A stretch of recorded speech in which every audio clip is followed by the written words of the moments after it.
This is the Merchant Hotel, a luxurious landmark in a booming Belfast. Once a bank headquarters, its grand facade now conceals a sumptuous playground for the seriously wealthy. Powered by a large staff committed to 5-star service.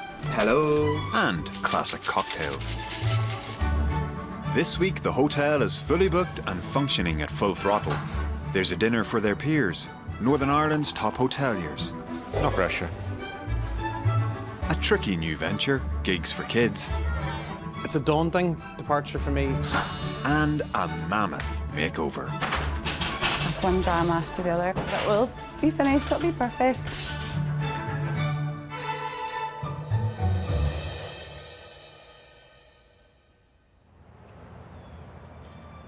The hotel handbook is the staff Bible, with strict rules for clothing and conduct. With a hectic week ahead, Executive Housekeeper Eve reminds her troops of the need to be perfectly turned out. Okay, shoes nicely polished. Perfect, lovely. Sophie, perfect. Okay. And Sophie, lovely hair today. Thank you. And Ashton, very good. Very good. Everyone is keeping to the rules. Very well presented. Yeah. If you were coming to stay in a hotel of this standard and you met a housekeeper that wasn't presented in a professional manner, that would already place something in your mind to think, is that what the housekeeper looks like? What's that going to say about the bedroom or the toilets or the whatever? So therefore, I then try to instill that into my staff, that they take a pride in themselves, which then is reflected into their work. We're going to start off with personal hygiene. So every day you must have taken a bath or a shower and used deodorant before you come into work. Because even if you've had a bath or shower, we all get sweaty when we're working, and it's not nice for someone to come in behind you. Your personal hygiene is extremely important, and it also is important for the people who work alongside you as well, okay? Change your shirt and your underclothing daily. Regularly brush your teeth, ensure your breath is fresh. For example, if a smoker is speaking to a guest, it won't be nice if they're breathing smoke around the smoke-filled breath around the guest. Now we'll get to the hair. So hair must be a natural color, as blonde, black, red or brown, and nothing unnatural, such as purple, green, and all the time needs to be kept neatly and groomed all the time. All shoes should be black and socks should be black or tan with no bare feet. We cannot wear our shoes with no socks. So black or tan. Yeah, that's all clear. Do we understand we're clear on everything? It's the guest's first impression of us, and we want to make a good one, and that's what this is all about. Thank you.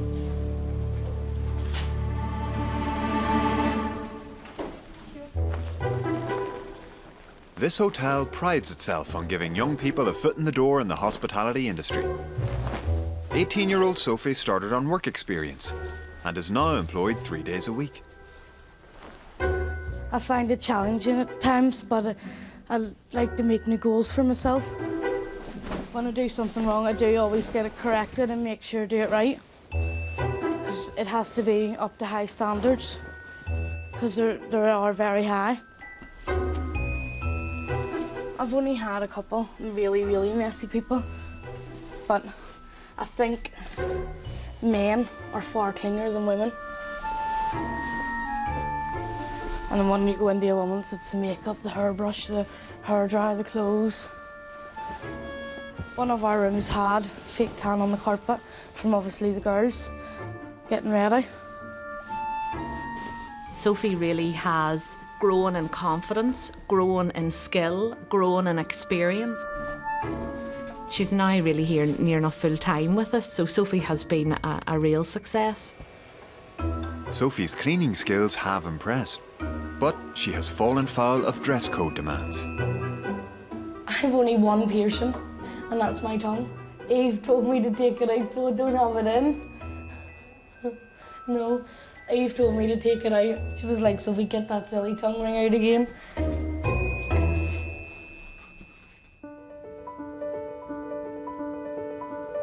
To command rates of over £300 per night, owner Bill Woolsey and his wife Petra decided to source fine furniture and antiques for all the rooms.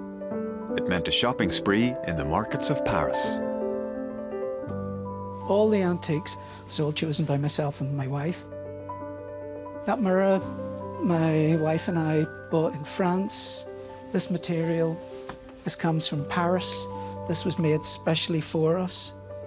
There's a lot of thoughts going into this room, a lot of expenses going into it. There was a degree of fun to it. If you speak to Petra, she might say that. I don't speak French, so she did all the negotiating. I would say a price, and if the dealer agreed too quickly, I would tell her to bring the price down. He would tell me, no, you've got to negotiate another £1,000 off that, or €1,000 or whatever it was. I'd be, righto, here we go. And we did it. I couldn't afford to stay in a room like this. It's a risk for the hotel to have such expensive, opulent furniture gracing every room. And on her morning patrol, eagle-eyed Eve spots a horror. This was one of our first rooms that checked out this morning, and unfortunately the mirrored table has been broken in the room. But fortunately the guest told us that he's hit a glass bottle off the table. So in terms of us having to get this fixed, it would be in and around the £350, £400 mark. So the guest has paid for that damage in advance.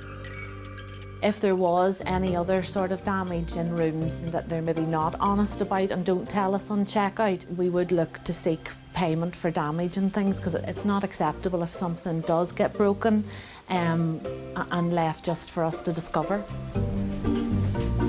We will take this table away now, and we have a spare table. Brilliant. We don't want the rooms to look any different for the next guest coming in.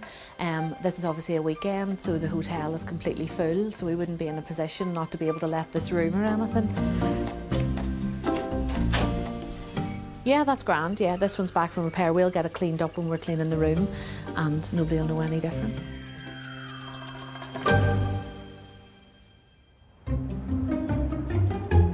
In this choice city centre location, space is at a premium. So the hotel has created a roof garden to host private events. Today it is getting a seasonal makeover and a brand new wardrobe for winter.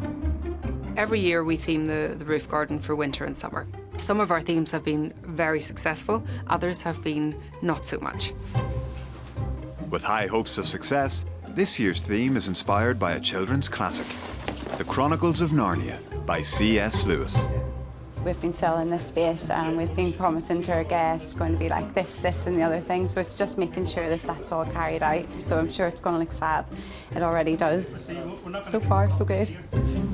With only 24 hours of transformation time, it's no fairy tale for the task force. Perfect. They also hope to recreate the Kingdom of Narnia, complete with an entrance through wardrobe doors. Then are you drilling holes through that door? The problem with the door is it's so heavy. It's quite a large door frame. We would really love it at the entrance to the roof garden, because naturally that's where it should go. That's the entrance to Narnia, through the wardrobe door. So it's just proven a bit tricky to get it where we would like it. Central panel came off as one big panel, so that's definitely findable. And then the other ones, It's like one drama after the other, but it will be finished. It'll be perfect. If they can sort the closet crisis, the hotel hopes to launch a new venture in the Narnia-themed roof garden. A new idea working with at the minute now is for children's parties. It has become a bit of a phenomenon in recent years, but it's a very different marketplace. We hadn't really looked into it much before. That's almost overkill on the big ones. We're using the space whenever it's not maybe used during the daytime, whenever, and we can sort of use that space again in the evening time. So we are using dead space, yes. We're creating dreams and also maybe keeping the owner happy too. Want to just put the kids' stuff up? No kids' party is going to work without some decent nosh. And today, some tantalising tidbits are under scrutiny. Sampling the tasty treats are lucky grown-up managers Marco, Gavin and Rachel. More chicken goujons, a little bit of chips, ham and cheese quiche, cheeseburger, and then just little chocolate donuts. Would you put the sauce on the side with these then, or would you put any sauce Yeah, on we it? put it on the side and then the children can just come along and take a dip. Yeah. It is quite dry. Yeah. Yeah. What about sort of onions, maybe? A lot of children eat plain, you know, I would imagine. I know from my children, after they eat sort of one or two things, that's them, they want to move on to try something else, you know. The crumb on it's really light. Right. This is on the sweeter aspect of things. The only thing I would say on this one is, like, are those the best things for it? Because you can't get down, I think that you need to get all 3 layers, whereas now you sort of find yourself going through it's like cream. Johnny, this is heaven. It's fantastic. It's amazing. I was going to say it's strawberry and champagne. I hope it's not. It's not strawberry and champagne. No champagne in this one. Keep that away from the kids. Yeah. Beautiful. You kind of fool yourself into thinking that was healthy as well. Yeah. Yeah. You know, I thought it was. Another one? So, donuts. It's really rich. That's very rich, yeah. Almost a little bit too rich. We can't do all chocolate because then parents are worried about their clothes. Yeah. It goes everywhere. Yeah. You're bringing a whole new level of logic into this. Yeah. The next one will be Think a lot about more, these things. Yeah, Not on your white dress. Time is running out for the roof garden transformation team, and the hotel storeroom is plundered for some last-minute imposing props. Well, we'll just get it all on the cage for the minute and then stores can run it up there. Minus that bit. Not to worry. Event designer Rachel is at the helm of the challenge. A scheduled photo shoot piles further pressure on the team. In under 4 hours, the room will be revealed on social media. I am now going to spray.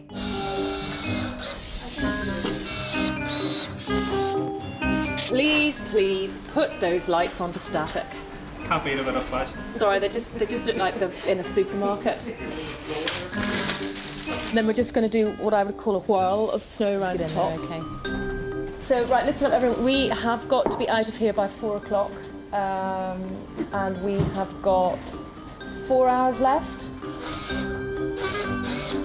We did have an issue with the Narnia wardrobe doors. They were supposed to be going on entry as we come in through the glass, so we've compromised and we put them on this wall and expose a snowy Narnia scene. It's just trying to get any form of attachment. Just to hide those modern day screws, a few finishing touches, place the trees and then really clear up, and then that's us for finished, hopefully. Before completion, Petra pops in to give her seal of approval. Oh, super! What we'll do is we'll snow up the gap. Okay. And just have the snow spilling out of the wardrobe onto the floor. Delighted. I think it looks really lovely.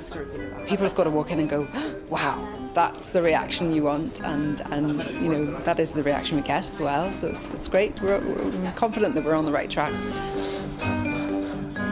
While Petra appears happy with her rooftop Narnia, events manager Rachel has one lasting regret. The doors, I just thought, walk into the wardrobe and there's Narnia, but the doors were on the other side. But there's some things that we just can't do, and you just have to let it go, Rachel. Despite Rachel's reservation, the hotel's homage to C.S. Lewis completes just in time for the photo shoot.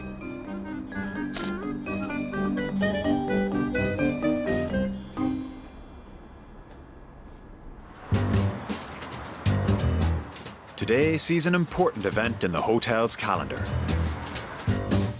They are hosting their peers and rivals for the Northern Ireland Hotels Federation annual gourmet dinner. All Northern Ireland's top hotels and restaurants are on the guest list, which means great pressure in the great room for food and beverage manager Marco. It's 140 guests attending the dinner this evening, all of them from the hospitality industry. No pressure.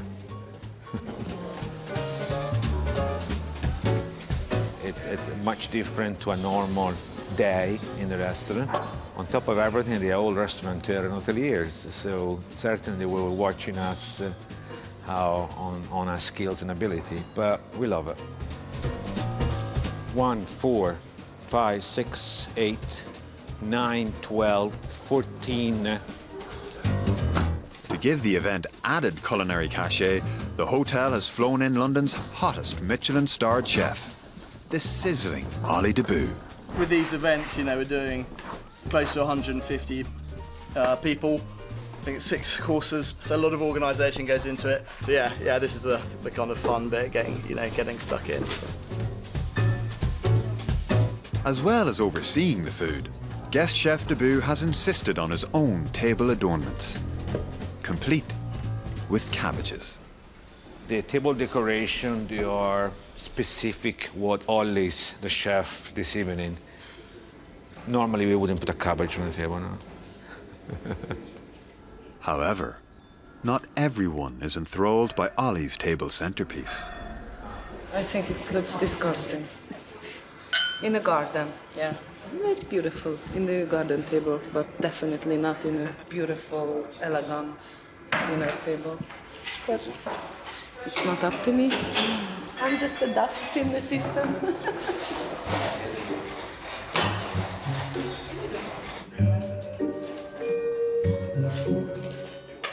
With a staff of 350 to inspire, owner Bill Woolsey has a rather unorthodox management technique. Value of the restaurant, so it's up to you how much or what you want to. You know what? Family's overused in business. Bigger companies always twittering on about families. We have an environment where we have the highest staff retention in our industry, not by a small way, but by a mile. And that's because we empower people. That's why people stay. Not all this rubbish about sending them a birthday card and ringing them up and saying it's your wedding anniversary. We're not that sort of company. We seem to attract a nice personality, you know, and they quickly gel, and no matter what department it is, and everybody.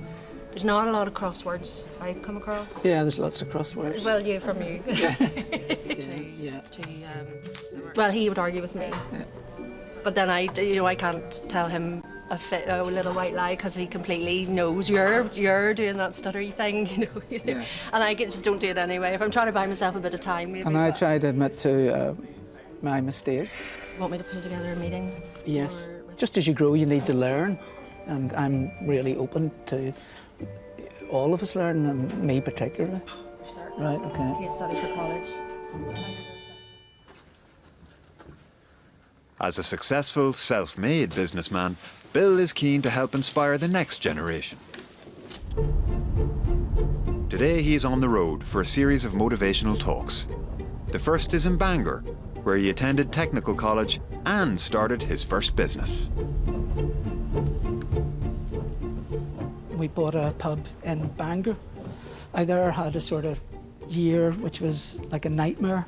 So it was a difficult period. I was actually stabbed in the bar, but we held firm to our beliefs. So everything I learnt in that first year, I've kept with me for the next 39 years, in fact. Yeah, I used to come here when it was Bangor Tech. To say I was a failure is probably speaking too highly of me. Serving this apprenticeship. You know, it's good to come back to school where I was a failure, and if you can talk openly and give them an understanding that life is all about work, applying yourself, just like the opportunity was given to me. You know, there's not that many people that I know, who have perceived and moved on in life, and it was easy. It's all, in there, rolling your sleeves up and working hard. We're off to Start 360, which is an organisation which looks after vulnerable adults and kids who've had a particularly difficult start. My message is all the same, that I'm not particularly talented, but I work hard, I display a certain tenacity, and that sometimes is enough.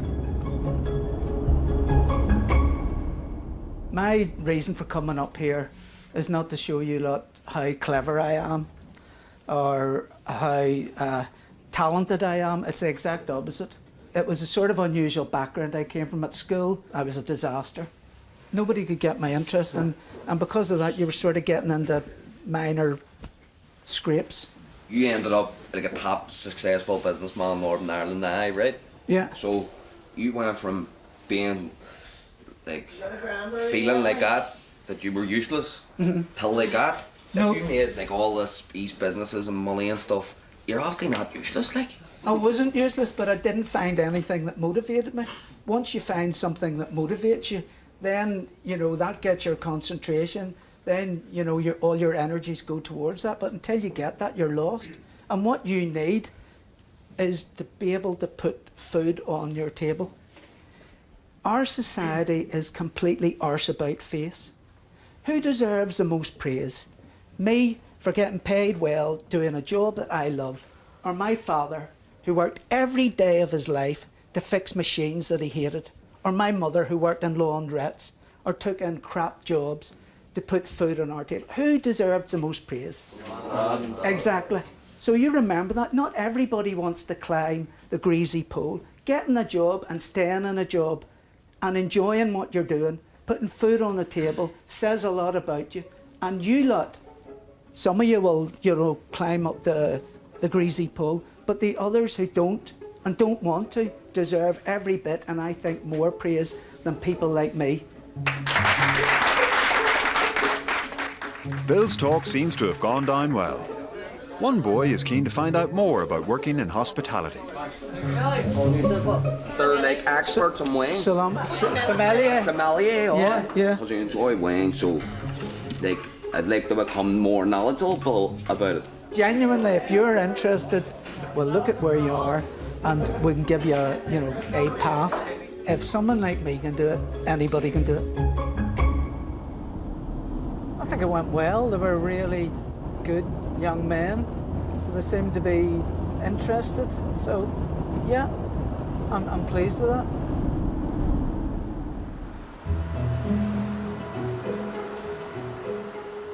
The hotel has its first children's party booking. It is 11-year-old Kiva's birthday, and she's come to discuss the detail with events manager Rachel. Yeah. I wanted to talk through the food options. I think I'd like to go with the children's finger food, because if the parents will probably be expecting them to have eaten a fuller meal than just sandwiches. Good idea, Kiva. So I also want to talk about party activities. So they have things like hair braiding. You know, I have a 10-year-old daughter myself, so I know that they love the merchant. So it's going to be really, really fun, hopefully, and the birthday girl, I hope, will really, really like it. So I was thinking about colour scheme. What's your favourite colours? Purple. Purple? Dark purple or lilac? Lilac. Lilac. But maybe that kind of blue might be nice. You like that blue? Yeah. I've got probably a max of 25 people coming. They're all girls, and I've got at least 13 people from my class. Say you had it at your house, and then you would have to tidy up after yourself. But if you have it here, everyone else can do it for you. If you get what I mean.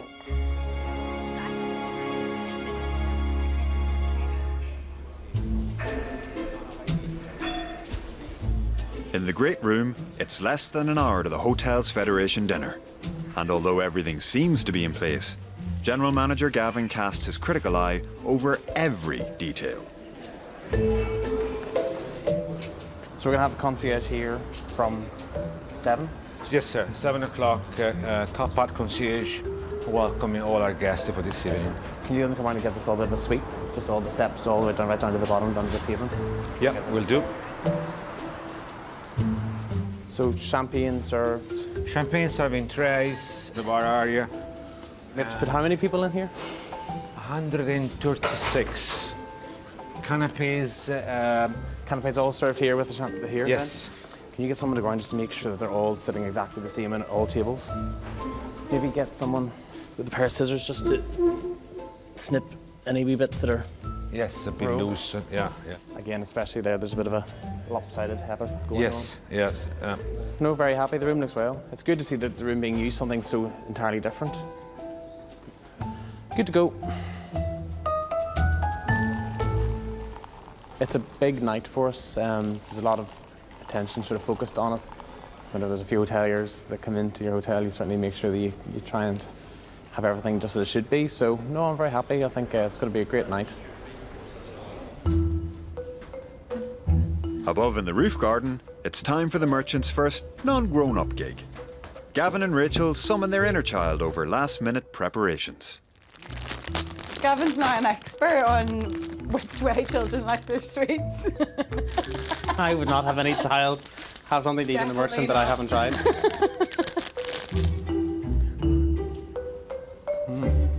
It's not really how we've seen the room before. And it's not usually the catering that we would normally do either. We have to leave some for the kids. I have never eaten as many sweets in my entire life. So nice. I actually can't eat any more. The girls are going to arrive at reception. We've got a sign there. Tray service for their non-alcoholic mojitos. Then the girls will come in. They're going to play about, eat the sweets. Food's going to come on afternoon tea stands. The Wi-Fi code is because, you know, this generation, they're all about the Instagram. I can't get over that. I know. Have you ever been to the 11-year-old birthday party where the main detail was making sure you had the Wi-Fi code ready? It's a daunting departure for me. It's just not a world I would know a lot about. So Rachel has a daughter around about the same age, so I've handed everything over to Rachel, really, so it's her responsibility to make sure that everything goes according to plan today, which I know it will. Yeah, I love it. I've loved chatting with Kiva about all her plans and what she wants for the day. I just want to make sure it's fun.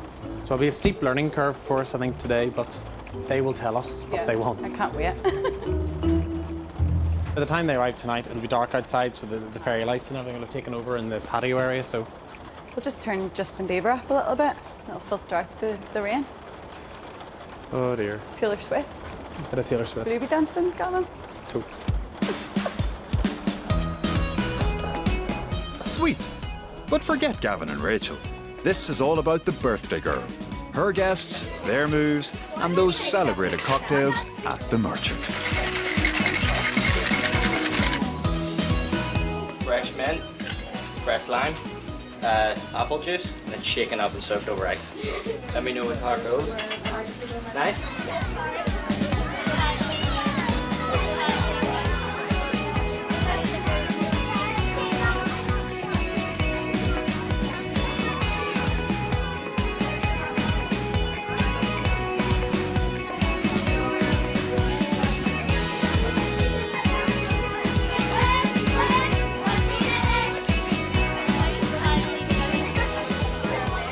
Quite different. You keep forgetting that they're all children.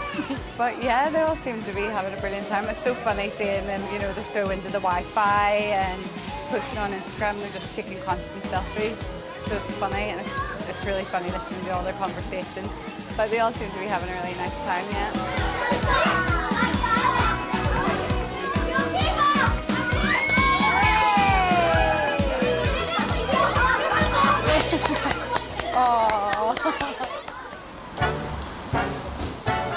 Job done.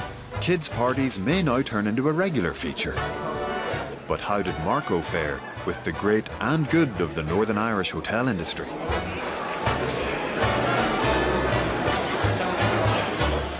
Went very well, very happy. Guests being all from the hospitality industry, obviously you're always a bit concerned what sort of feedback you're going to get. Delighted at the end of the night, lots of people pay compliment to the service. Very pleased, very proud.